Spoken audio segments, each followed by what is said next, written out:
Hello everyone, this is Coach Pablo. Gusto ko lang i-share yung experience ko dito sa The Voice Kids Chair.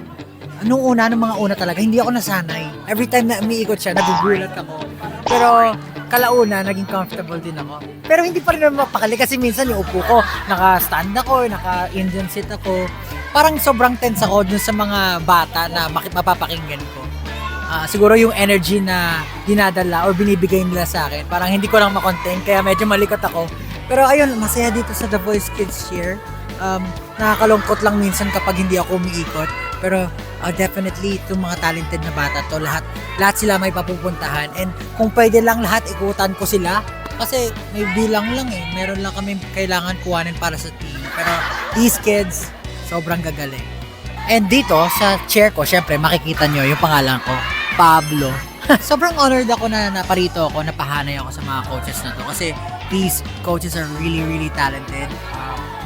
These coaches na gusto kong makakolab din sa isang same stage.